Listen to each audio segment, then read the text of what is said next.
My name is Richard Souza. I am a professor and the vice chair for research at UC San Francisco in the Department of Physical Therapy and Rehab Science.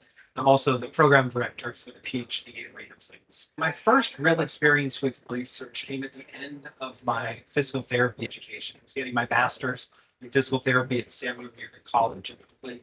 And I did a rotation in Chris Power's research lab at USC and just fell in love with research during that experience. I had the opportunity to work with some really pioneering researchers, Sam Ward and Susan Sigward, who were both foundation recipients themselves. And after graduating from my physical therapy program and working in the clinic for a couple of years, it was very clear to me that I wanted to spend my career in research.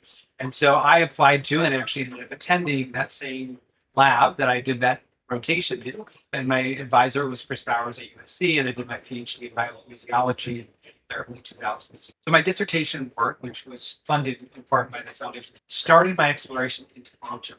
And so I was looking at some very superficial structural features of the shape of the proximal femur and how it related to kinematics. I did a postdoc in radiology, and after a 2-year postdoc, I started my faculty position at UCSF with joint appointments in physical therapy and rehab science, but also in radiology. So my research began at USC in biomechanics. The Powers lab down there has a gait biomechanics lab with motion capture cameras and functional testing capabilities. So we were evaluating women with patellofemoral pain and looking at the kinematics of the lower extremity and how it related to pain and disease.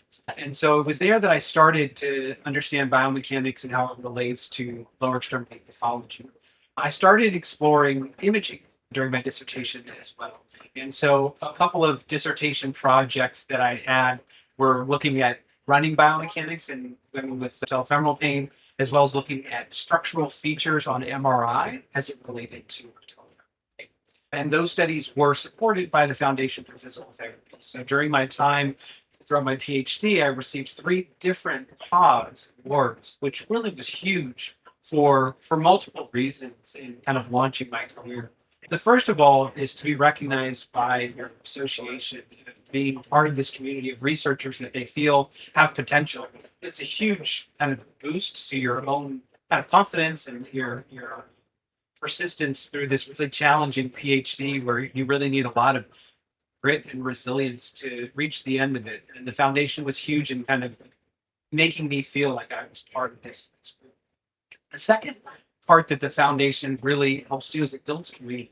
So there was this whole group of other researchers who were PhD recipients that were going through the same stage of their career as I was. And they became colleagues, people that I still work with and have relationships with today. And that all started in the foundation. So my research now really combines that biomechanics kind of core that I learned in my PhD, doing things like functional testing and stair climbing and running and cutting and looking at lower extremity kinematics and kinetics and quantitative imaging instruments.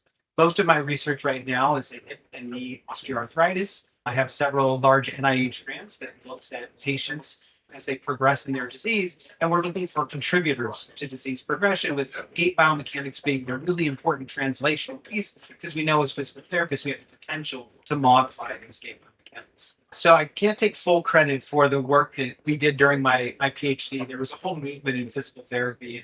Chris Bowers was a huge part of this, but also Irene Davis and Mary Lloyd and many others in the PT profession that were realizing that hip movement, hip strength, and hip loading was really important for this condition affecting the knee, patellofemoral pain. And throughout those years that I was doing my PhD, other laboratories were also exploring this. And a lot of my studies came out at the same time as some of these other studies that showed that, sure enough, hip movement, hip loading, hip strength was critically important for patellofemoral pain and knee health. And it's interesting now because you talk to students, and for them it's a foregone conclusion that, of course, hip kinematics influence knee pain. But there was a time when that wasn't so obvious for us. And so the dissertation work that I did that was supported by the foundation, along with many others in the profession, helped to really anchor that connection. Mentorship is so important in academia. The physical therapy profession requires a strong mentorship program at all levels. As a physical therapy student, I never would have found my way into research if I didn't have really strong mentors that showed me that a path in research within the profession could be fulfilling. As a PhD student, I had very strong mentors that taught me the science of how to write, how to propose a grant, how to execute a difficult study, what to do when all of your hypotheses were wrong, and you have to start over and figure out what the data is telling you. All of those mentors were really important.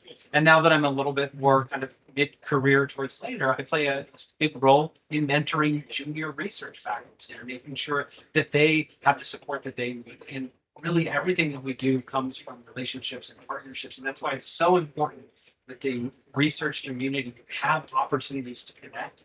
Those foundation meetings that I had when I was a student were so critical to create and starting that networking. There's so many memories that are so influential on your pathway.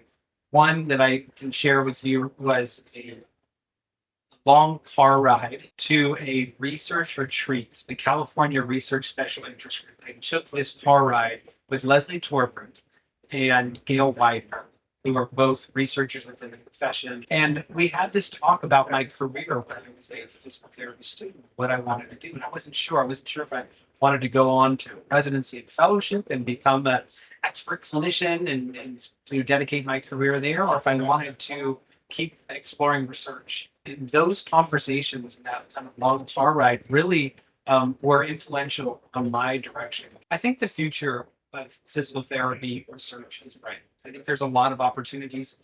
Technology is emerging daily, and that's allowing us to ask questions that we couldn't ask even 5 years ago.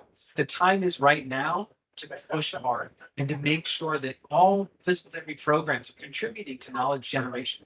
We really, have a responsibility to the profession to leave it in a better place than we found it. And that's going to require investment. Research takes a long time, and we need knowledgeable physical therapy researchers to really push the knowledge generation forward. So I'm really looking forward to the next 5 to 10 years of research in our profession because I think there's huge opportunities. I think we're at a really critical time in our profession's development where the evidence behind our practice is very clear in some areas, but we need to go much, much further in many other areas. And we cannot slow down in our exploration of knowledge generation. We have got to keep pushing to understand where physical therapy is effective and where it's not.